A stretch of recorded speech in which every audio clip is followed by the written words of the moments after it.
Hello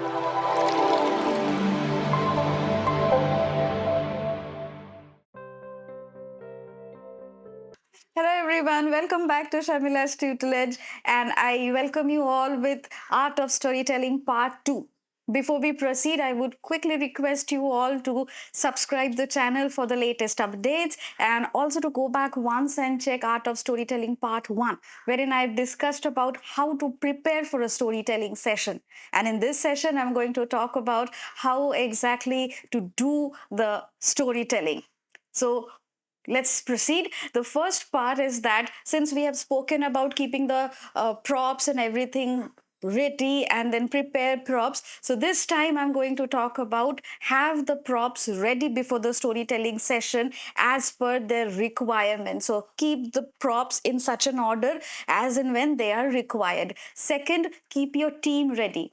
As we have discussed earlier, that you need to have everyone as a team working together. Somebody narrates, somebody does the rhyme, somebody does the action. So keep your team ready with their notes and the chits if at all needed. And then keep the background ready. I would strictly suggest that before the learners or the audience comes in, your background should be ready. Please do not work on the background while the audience is already here. All right, so that's part one. The second part is context setting. While I mean context setting, I am trying to tell you that bring the learners or the audience from the realm of their known to the unknown. Ask concept building questions or leading questions so that they can guess the topic. And you give them prompts, you give them ideas so that they guess the topic, looking at the background, looking at your outfit, looking at the setup that you have created. So if they guess the topic, they'll feel more connected because they will feel themselves to be an active part of the storytelling session. Third part is voice modulation. In storytelling session, voice modulation is the key. So if you are doing a storytelling session, the 50% task is of how do you modulate your voice and how do you use your voice in order to create the environment of storytelling. So make sure that you are not at all shouting throughout your storytelling session. Make sure that you have a firm, evoking, and captivating voice so that learners listen to you and they modulate their thoughts and imaginations based on your voice modulation. Next point, if your learners are beyond pre-primary, you can cap your storytelling session between 10 to 15 minutes so that they feel interested and their momentum is still up till the time you are narrating the storytelling. Next, as I talked about having your team, have one narrator with you. Narrator who is narrating the story or doing any part of the narration from the background.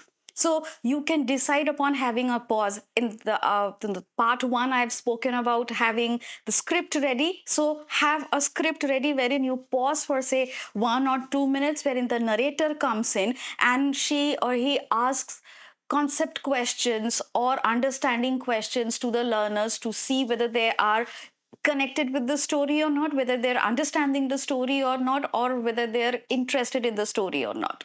So keep on asking and then have some pause in 4 to 5 minutes and have the narrator come in and have the person ask questions for understanding. So if the process of asking concept questions or asking understanding questions are done, if at all the learners are diverted, if at all the attention is diverted, it will come back to its own place and you can still bring the momentum up if at all it has gone down.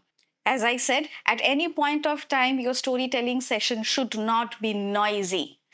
Even if you think that the learners are also talking, the audience is also talking, you are also doing the talking and there is a music at the background or the noise level has gone up, you pause.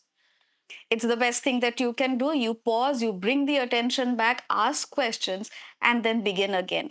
If at all it is noisy, it will interfere with the learning process or the imagination process of the audience. In part one, I've also spoken about introducing or including 1 or 2 rhymes along with the storytelling session. So once you're doing the rhyme, if at all anybody in your team is doing the rhymes, you can invite the learners to be a part of the rhyme, or you can ask them to stand up and dance along.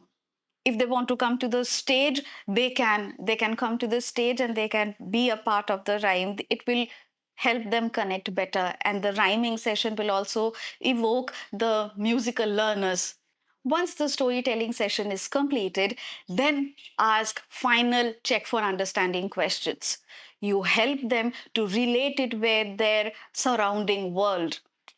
Ask questions in such a way that the story also has a meaning with the real life, so that they can connect with the moral of the story or the learning out of the story with the right world, the real world, and they get to implement the learning somewhere or the other. Next part, make sure that you record the entire session. I'll give you an idea.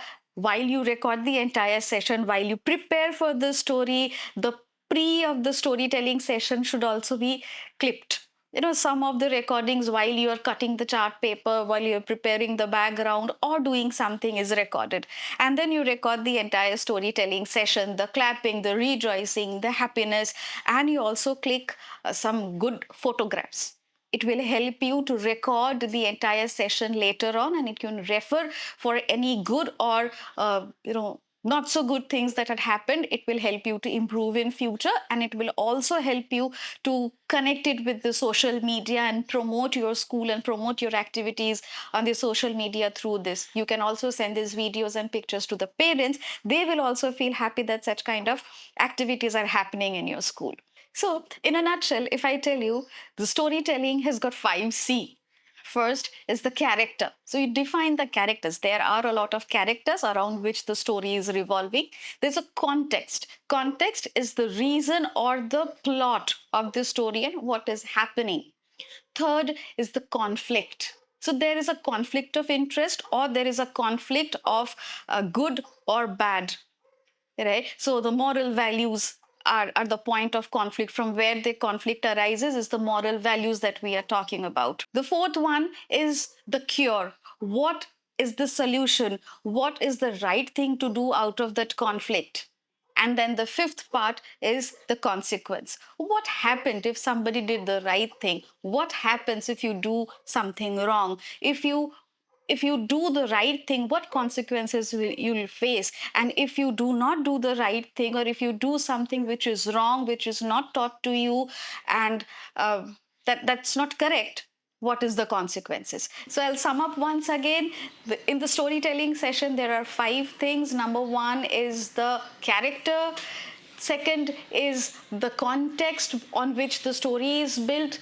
Third is the conflict. What is the decision making, or what is the problem that we are going to solve out of this story? The fourth is the cure that we are giving. What is the decision that we are taking, and how are we solving the problem? And the fifth part is the consequence, wherein the learners learn, or the audience learn, what is the consequences, what is the result of doing something good, and what is the result of doing something bad. That's all about Art of Storytelling Part 2. I will come back with a third video on Art of Storytelling, wherein I will be talking about what to do after the storytelling is done. So we have prepared for the story, we did the story, now we will be seeing what to do after a storytelling session and how to make the most out of a storytelling session, because it takes a lot of perspiration, isn't it? Thank you so much for staying tuned. Please subscribe the video, please like the video, and if you think you learned something, please share it with other educators also. And thank you so much. Take care. Do well. I'll see you again. Thank you so much.